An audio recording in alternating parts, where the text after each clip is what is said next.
So I think these guys are doing literally the most epic thing of anything, of any project I'm currently involved with. So Well, I definitely appreciate that.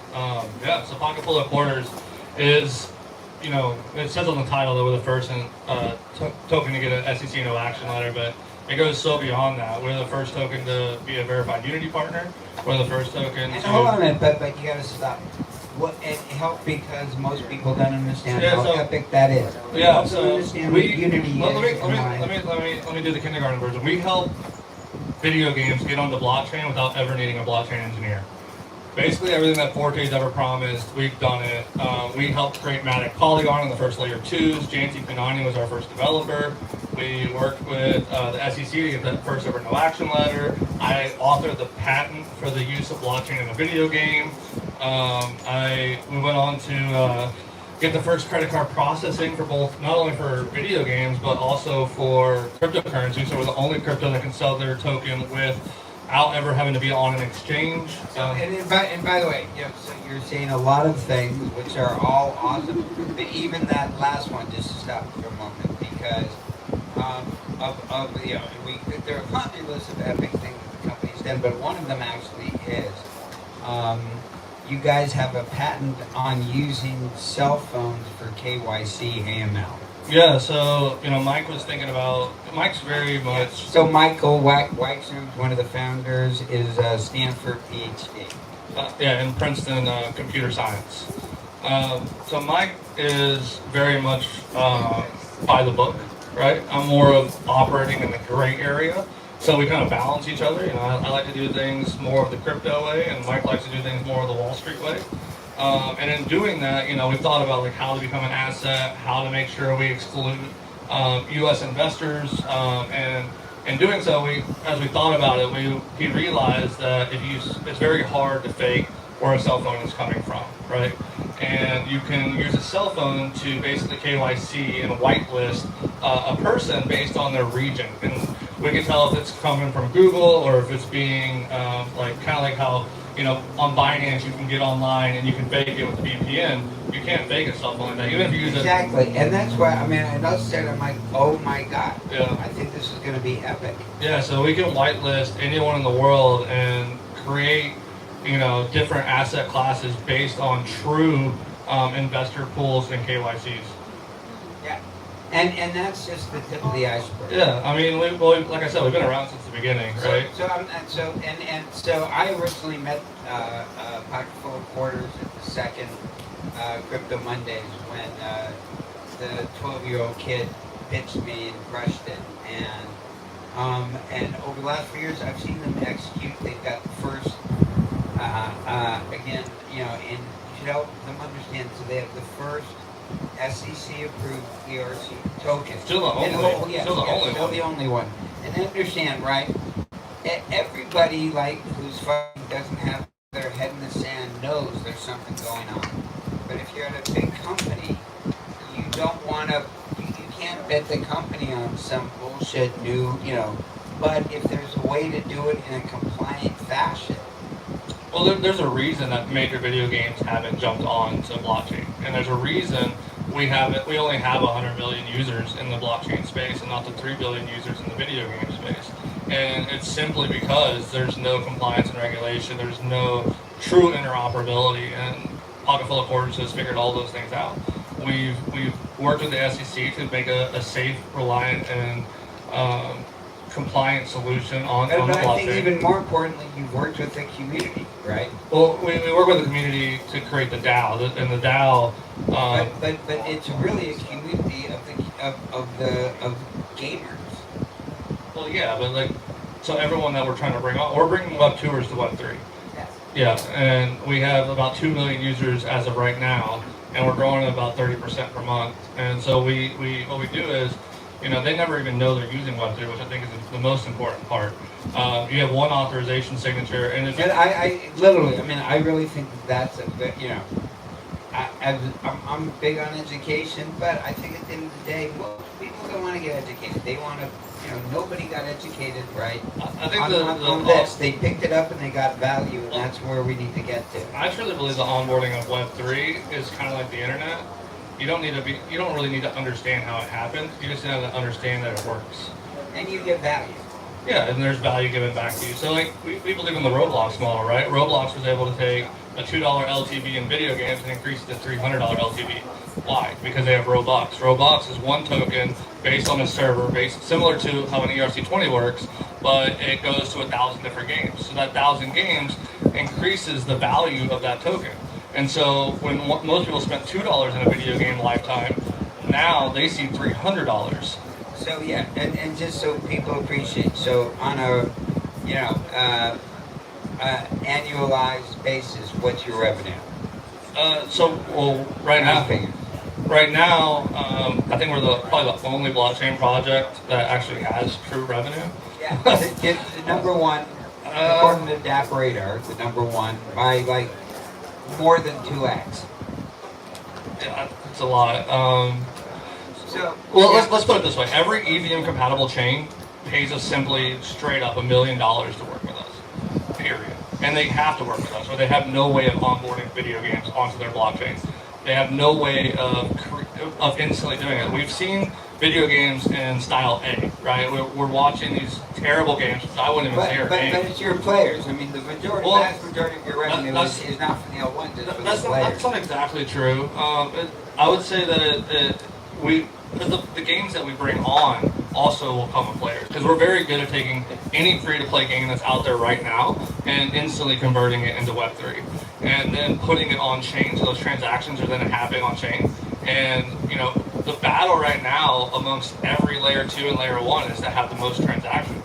That's what developers and people are looking at to basically calibrate in their minds who is the best chain, right? That's why Polygon, even though it's duct taped together, is considered the best chain out there as of right now. But if you actually look deep into what Polygon is, it's broken, right? And they keep adding on like Polygon X. And by broken, you mean in parentheses, right? I mean, Janty's a great guy, but like they haven't done what it takes to evolve that chain. It has challenges. It has challenges. Yeah, there we go. Let's call it that.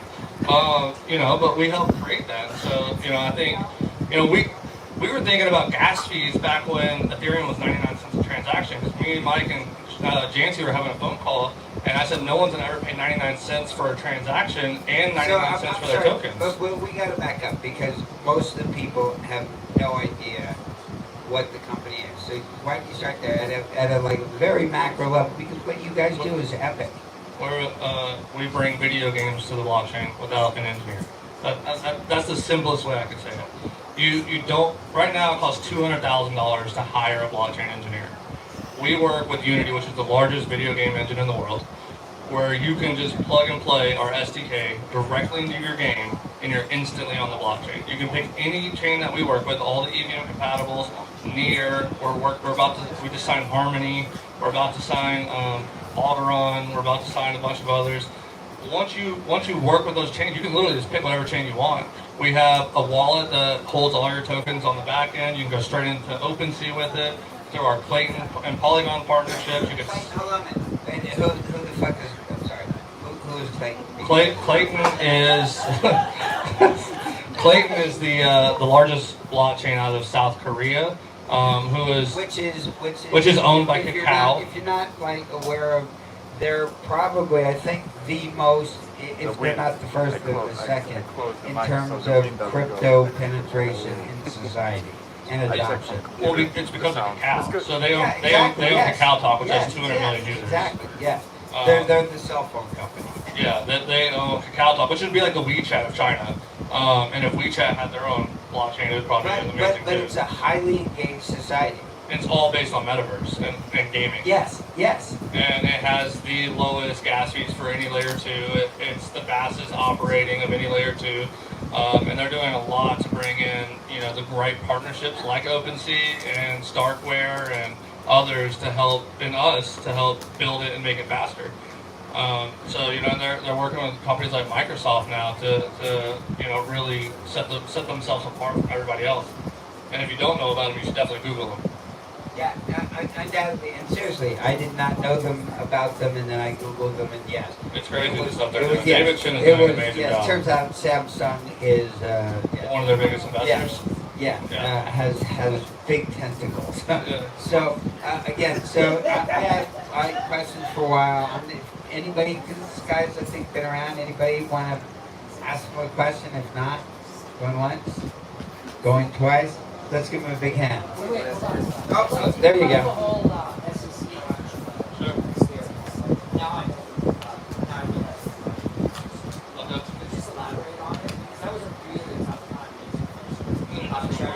Yeah, so that happened back when right after the 2017 crypto boom, and at the So, time and again, just repeat the question in case people didn't hear it. he was asking me to elaborate more on the SEC no action letter and how that came about in the time that In it did. 2017. It happened in 2018, but in 2017 there was it's not, Clayton had nothing to do with it. They weren't even around yet.